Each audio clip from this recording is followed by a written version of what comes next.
You are my special.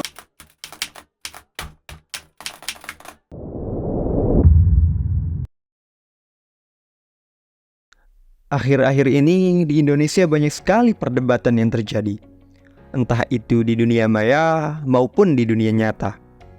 Perdebatan ini muncul karena Indonesia sedang menghadapi tahun politik 2024, di mana tahun ini Indonesia akan memilih pemimpin baru, memilih sosok baru yang akan menggantikan Pak Jokowi yang telah menjabat selama 2 periode.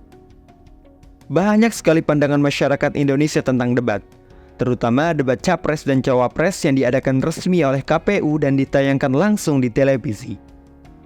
Ada yang menganggap perdebatan seharusnya tidak menyerang personal. Ada juga yang beranggapan bahwa debat seharusnya tidak emosian dong. Dan ada juga yang menganggap debat itu harus terbuka, jangan nyari aman saja. Dan masih banyak anggapan yang lain. Terlepas dari banyaknya anggapan tersebut, sebenarnya apa sih debat itu?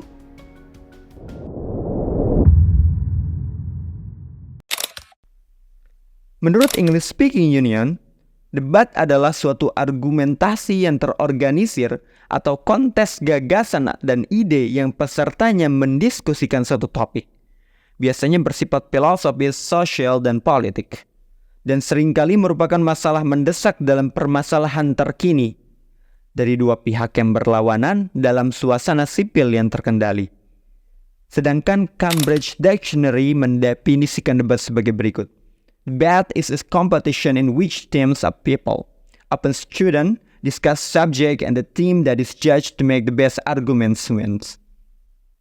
Sebenarnya masih banyak lagi pengertian mengenai debat. Secara singkat, debat memiliki ciri-ciri umum, yaitu terdapat kelompok atau individu-individu yang saling berlawanan, terdapat tema, topik, atau judul yang akan dijadikan sebagai bahan bahasan, terdapat adu argumentasi dan bantahan, dan juga ada mekanisme atau bagaimana sistem debat itu dilaksanakan. Lalu, dari mana sih debat itu berasal? Debat merupakan budaya yang dibawa dari dunia barat. Hal ini dapat ditelusuri kembali ke perdebatan intelektual yang dilakukan antara filsuf Yunani kuno yang terkenal dan para sarjana India kuno. Di zaman India kuno, terdapat tradisi debat formal yang sangat hidup dan dipraktikkan secara luas. Perdebatan ini dilakukan terkadang dengan dukungan kerajaan untuk mengkaji berbagai masalah agama, filosofi, moral, dan doktrin. Dari perdebatan inilah tradisi logika India dan penyelidikan terkait evolusi berkembang. Kekunoan tradisi ini dapat ditelusuri bahkan hingga masa Prabuddha.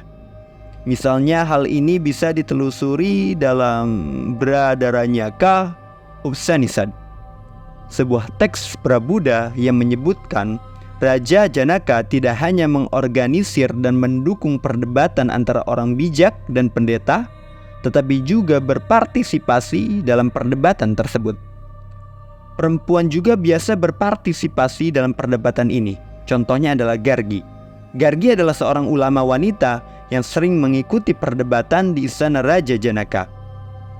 Di dalam perdebatan India kuno, terdapat beberapa teori perdebatan. Antara lain teori perdebatan dalam Charaka Samhita.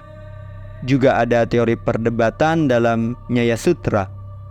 Di dalam teori ini terdapat 3 macam perdebatan, antara lain perdebatan Vada atau perdebatan jujur, perdebatan Jalpa atau perdebatan buruk, dan ada juga perdebatan Vitanda atau perdebatan sengit.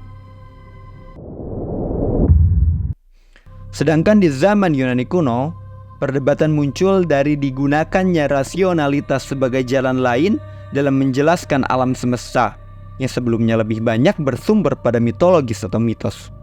Seperti sesepuh filsuf Yunani yaitu Socrates berusaha memahami dunia dengan menghilangkan asumsi-asumsi dan prinsip-prinsip yang seringkali tanpa disadari berada di bawah penalaran lawan bicaranya, sehingga menyingkapkan kepentingan pribadi, penipuan, dan alasan yang salah di balik tabir kepentingan mereka.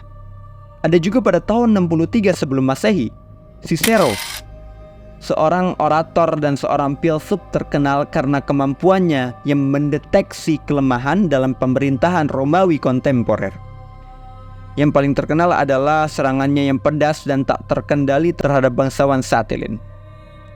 Meskipun demikian, berdebat bisa menjadi kegiatan intelektual yang berbahaya, dan keduanya pada zaman Yunani kuno harus membayar kecerobohan tersebut dengan nyawa mereka.